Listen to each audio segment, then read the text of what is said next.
दोस्तों सभी को राम राम।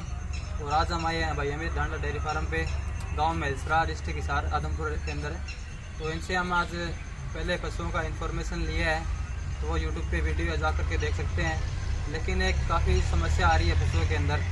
आम किसान जो हार जाते हैं इन समस्याओं के साथ लड़ करके, और मैं भी मेरे साथ 2-4 समस्या आई है, तो उनके बारे में वार्तालाप करेंगे भाई साहब से। और जो कुछ फ़ोन भी आते हैं, क्योंकि यूट्यूब पे एक आधा नंबर जा रहा है हमारा, तो बोलते हैं हम प्राइवेट नौकरी के अंदर है, दूर दूर लग रहे हैं, तो उससे अच्छा 10-12 हज़ार हमारी तनख्वाह है, तो उसमें काम नहीं चलता, क्या हम पशुपालन करें? तो उनके लिए भी भाई से पूछेंगे। और कुछ जो है अच्छी नौकरी भी है, 25-30 हज़ार तनख्वाह देते हैं, वो भी कहते हैं हम इस काम के अंदर आएँ तो अच्छा मार्जिन लें, अच्छा प्रॉफिट लें। तो कितना आसान है या कितना मुश्किल है, तो वो सारी बातें हम अमित भाई से जाने। काफ़ी पुराना इनका एक्सपीरियंस है, और जो साथ साथ जो सरकारी जॉब पे भी है, कौन सी जॉब पे है वो भी इनसे जानेंगे। तो भाई साहब आपका स्वागत है हमारे यूट्यूब चैनल पे। भाई साहब आपका भी बहुत बहुत स्वागत है, जो टाइम निकाल के हमारे पास आए। और भाई के सभी दर्शकों को मेरी तरफ से नमस्कार, राम राम। भाई साहब इसके अंदर समस्या बहुत काफ़ी देखने को मिलती है हमें। जैसे पशु का हम मन लगा के तैयार करते हैं पशु, लेकिन वो अच्छा तैयार नहीं हो पाता। समय पर हिट में नहीं आता, हिट में एक करवा दी लेकिन याबड़ नहीं ठहरी। भैंस को दाना चारा दूध निकालने के टाइम दे दिया, लेकिन बाल्टी लेके जाए तो लात मारती है। बिल्कुल बिल्कुल भाई, ऐसी बहुत सारी समस्याएं आती है, वो थोड़ा हमें बताएं। बाकी आप बताएं क्या क्या समस्या आती है। अमनदीप भाई, असल में तो जो सांस का धन हो गया ना, जैसे अपना पशुओं का काम है, ये धंधा ही समस्या का है। कुछ सारे कहते हैं लाखों रुपए कमा लिए हमने, लाखों रुपए भाई साहब, जैसे जिन कमाए होंगे, आप किसी को ये नहीं चैलेंज कर रहे भी आपने कैसे कमा लिए। आज से 1-1.5 साल पहले जो इस धंधे में थे वो अच्छा बचा लेते थे भाई। लेकिन फिलहाल की जो कंडीशन है, जो तूड़ी का रेट है और जो फीड का रेट है, उस हिसाब से भाई इनका तूड़ी और फीड का पूरा नहीं हो रहा खर्चा। दूध का भाव जितना कम है और उनके रेट जितने ऊपर चले गए, उस हिसाब से तो फीड का खर्चा भी पूरा नहीं हो रहा। तो उसमें भाई कहाँ से कोई बचा लेगा और कहाँ से लाखों बचा लेंगे? तो ये सोचने वाली बात है। ये उन भाइयों से क्वेश्चन भी करने वाला है भाई आपने कैसे इतने लाखों बचा लिए।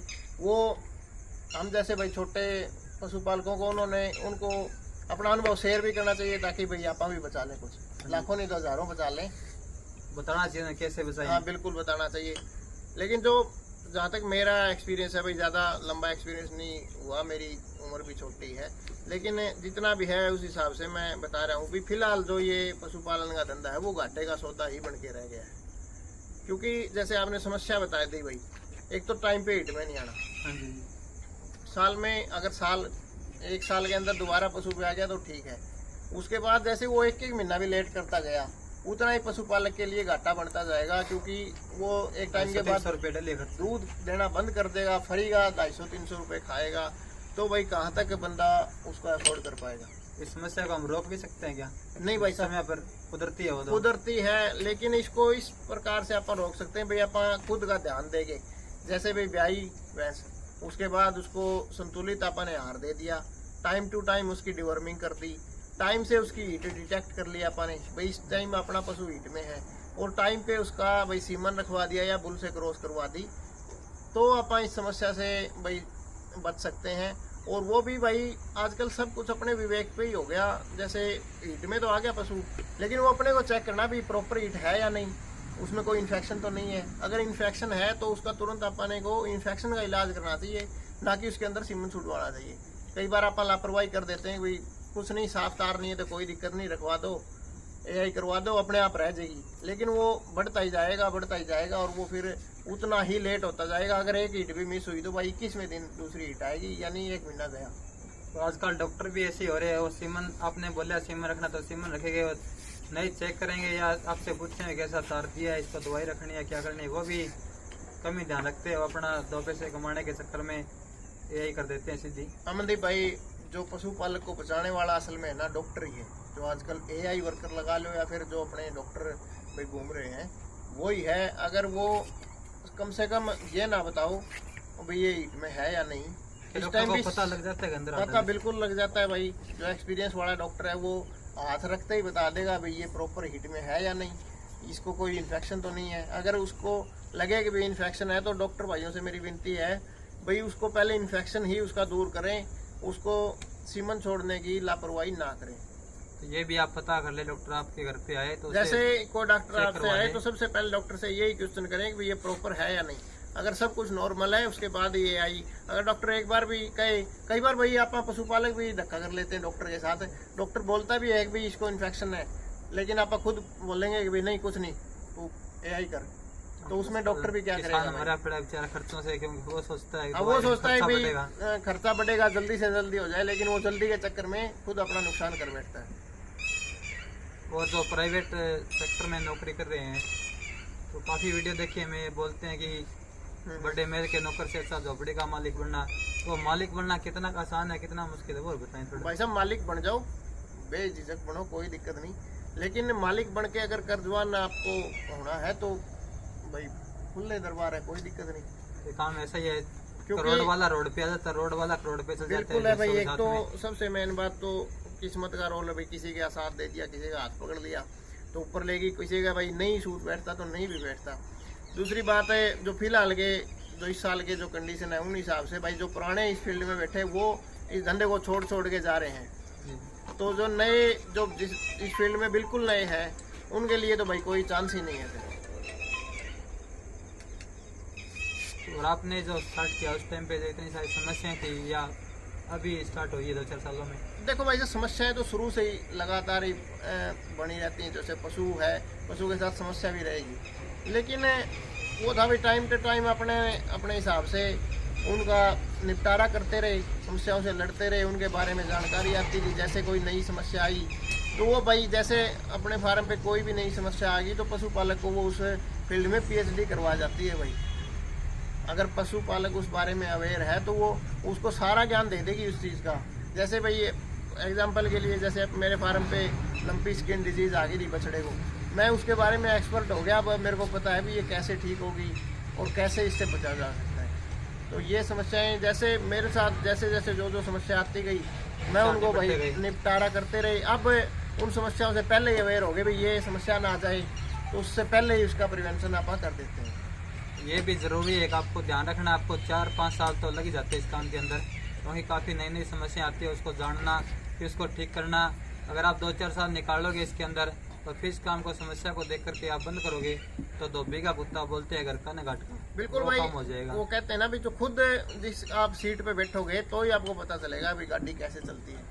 जैसे कोई आप गाड़ी चला रहे हो, मेरे को गाड़ी चलानी नहीं आती, मैं आपके साथ में बैठा हूँ, मेरे को पता है अभी ये ब्रेकर आ गया, अब रुकना है, ब्रेक लगाना है, अब गियर चेंज करना है, अब आगे बढ़ना है।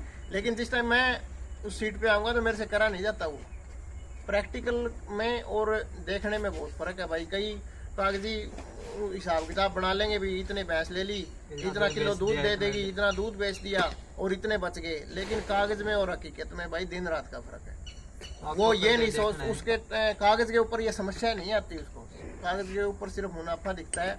जो समस्याएं पशु आ जाती है, जो रिपीट ब्रीडिंग की समस्या आ गई, जैसे भाई मेरे पास ये 2-3 भैंस टाइम से पहले बच्चा इन्होंने दे दिया, या फिर कोई भी समस्या, कोई बीमारी आ गई, किसी का थन में दिक्कत आ गई, तो ये समस्याएं कागज पे नहीं आती, हकीकत में ही आती हैं भाई।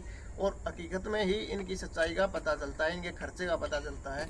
एक थन में मैस्टिड्स आ गई तो 20,000 रुपये गए। मेरी भी एक भैंस खराब हुई है, पीछे वीडियो देखी होगी आपने, नहीं देखी जाकर के देख सकते हैं। लगभग 95-92 की तो मैं खरीदी थी भैंस को, लेकिन उसी रेट के अंदर बेचता, चारों थन ठीक होते तो शायद बिक भी जाती। उसका एक थन बिल्कुल डैमेज हो गया तो हमने 50,000 की बेची है।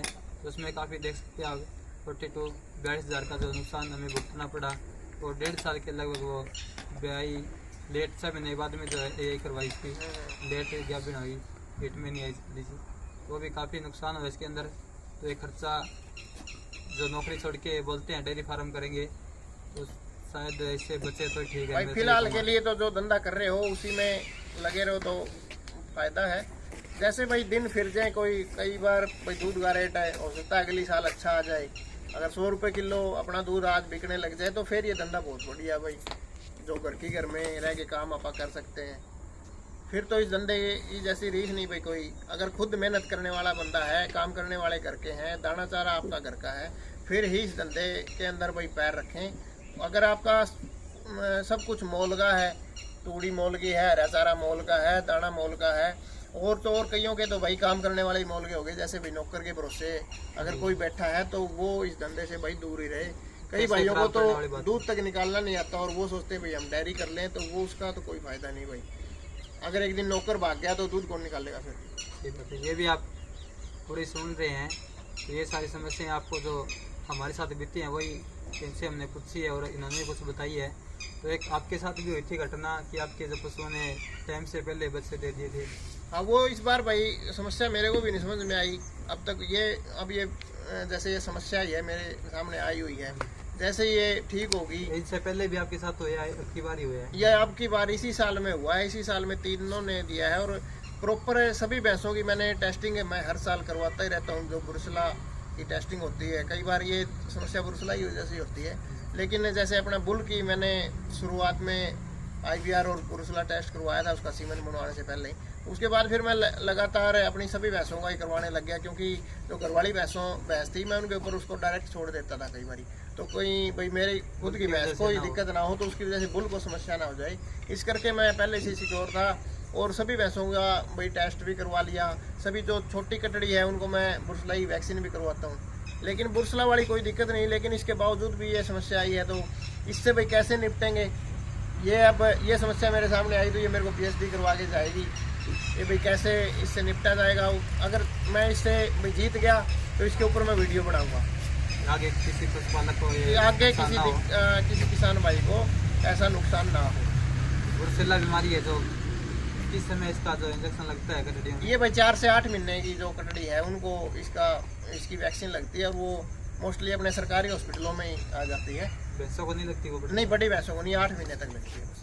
तो वो सारी उम्र काम करेगी? हाँ, फिर वो सारी उम्र काम करेगी। बड़े वालियों को लगाने का कोई फायदा नहीं। और भी कुछ कटड़ियाँ खरीदते हैं, मैंने देखा है 30 कटड़ियाँ ले ली, 40 ले ली, तो उनकी वजह भैंस लेना ठीक है या कटड़ियाँ पे काम करे?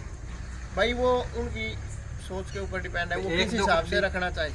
अगर आपके पास जगह खुली है, दाना चारा पूरा है, चराने की व्यवस्था है, बाहर ग्रेजिंग की व्यवस्था है, भी आपने तो 30 कटड़ी खरीद ली और जाके जंगल में वो खेतों में छोड़ दिया, घर से 1 रुपया भी नहीं खिलाना, वो कटड़ी रख लो, बेशक कोई दिक्कत नहीं। लेकिन जहाँ तक मेरा आइडिया है, कटड़ी की बजाय अगर आप कोई बाखड़ी भैंस खरीद लो, ड्राई तोकड़ भैंस खरीद लोगे, वो ज़्यादा बेटर रहेगी, क्योंकि वो भाई बनी हुई होती है। वो आगे जैसे आपके घर आने के बाद भी क्या बनी तो आगे 10-11 महीने में बच्चा दे देगी। कटड़ी तो भैया आज आपने 1 साल की कटड़ी खरीदी, वो 3 साल की उस टाइम, अगर 3 साल की जब ब्याएगी जब उसको प्रॉपर सब कुछ मिलेगा, न्यूट्रिशन। अगर उससे आप उसमें लेट हो गए तो वो टाइम बढ़ता ही जाएगा और वो महंगी होती जाएगी। भाई पता भी नहीं होता दूध कितना निकाले, क्या रहे उसका परफॉर्मेंस का भी भाई आज तक तो ये चीजें किसी के ही नहीं समझ में आई। जो ये ब्रीडिंग का खेल है, ये बहुत भाई मतलब मास्टरमाइंड भी इसके ऊपर नहीं जीत पाए। ये तो आखिर में आप यही मान सकते हैं भी कुदरत के हाथ में। मैंने बहुत सी 25-25 किलो वाली भैंसों की कट्टी बिल्कुल नकली 10 किलो निकलती देखी है, और 8-8 किलो वालों की कट्टी 15-15, 16-16 किलो दूध देती देखी है। तो कोई पता नहीं इस गेम का ये भाई कहाँ से इसकी शुरुआत होती है और कहाँ पे ये खत्म होता है। ये कुछ समस्याएं थी आपको हमने बताई इस वीडियो के अंदर, और अमित भाई के नंबर ले लेते हैं, तो कुछ रह गई हो तो आप इनसे कांटेक्ट करके पूछ सकते हैं। वैसे अपना नंबर शेयर करें। वैसे मेरा नंबर है 99 920 61 751। ये भाई का नंबर है, और कॉलिंग का टाइम हो जाता है काफ़ी, आप ड्यूटी के टाइम हो भाई साहब। वैसे तो मैं उठा ही लेता हूँ लगभग कॉल दिन में, अगर ऑफिस में भी अगर कोई ज़्यादा ही काम में बिजी ना हो तो। लेकिन कई बार भाई दिन में नहीं उठा पाता, क्योंकि ऑफिस में तो आपको पता ही भाई काम है, सरकार मेरे को काम करने के पैसे देती है, तो मैं सोचता हूँ मैं 100% वहाँ पे दे के आऊँ। तो उसका रात को तो आप 11 बजे तक? हाँ, रात को भाई 9 बजे लग कर लियो, क्योंकि सुबह 4 बजे जल्दी उठना होता है। तो उस करके फिर अगर कोई भाई 10-11 बजे परेशान ना करियो भाई, नींद भी पूरी करनी हो है। तो आज ये वीडियो आपको कैसे लगी कमेंट में ज़रूर बताएं, और वीडियो को ज़्यादा से ज़्यादा शेयर करें, और सभी भाई पहली बार यूट्यूब चैनल पे आया है वो सब्सक्राइब जरूर करें, और साथ में घंटी वाला बटन दबाएं ताकि आने वाली वीडियो का नोटिफिकेशन भाई हर बार अच्छी नॉलेज, मैं लगातार इनकी वीडियो देखता हूँ, अच्छी नॉलेज वाली वीडियो होती है, लेकिन आप भाई शेयर नहीं करते उसको। इस वजह से वीडियो ज़्यादा भाइयों तक नहीं पहुंच पाती। तो ये आपका फ़र्ज़ है भाई, अगर आपने वीडियो देख ली कम से कम एक भाई के पास ज़रूर शेयर कर दियो। अगर ज़्यादा अच्छी लगी तो 10 के पास कर दो सही, लेकिन एक के पास तो आपका करने का फ़र्ज़ है कि ताकि भाई और किसी भाई को भी फ़ायदा हो सके। सारा फ़ायदा खुद ही ना उठाइयो। तो ये भी वो इसलिए बनाते हैं हम क्योंकि हम भी छोटे लेवल से स्टार्ट किया है, 2 साल 3 साल से हम इसके अंदर आए हैं। तो बताते रहता हूँ क्या कुछ हमने किया है, इनसे क्या सीखा है। इसको हम एकदम से छोड़ भी नहीं सकते, लेकिन साइड बिजनेस के हिसाब से थोड़े पशु कम करके उस पर अच्छा ध्यान रख के उसको आगे बढ़ा सकते हैं हम। लेकिन प्रॉपर इस काम के अंदर एक बार कदम नहीं रखेंगे, थोड़ा थोड़ा चलाते रहेंगे, आपको दिखाते रहेंगे। और जो भी थोड़ा बहुत टाइम मिलता है तो आपको बाहर से जो फार्मर है उनसे भी हम आपको मिलवाते रहते हैं। धन्यवाद सभी भाइयों को।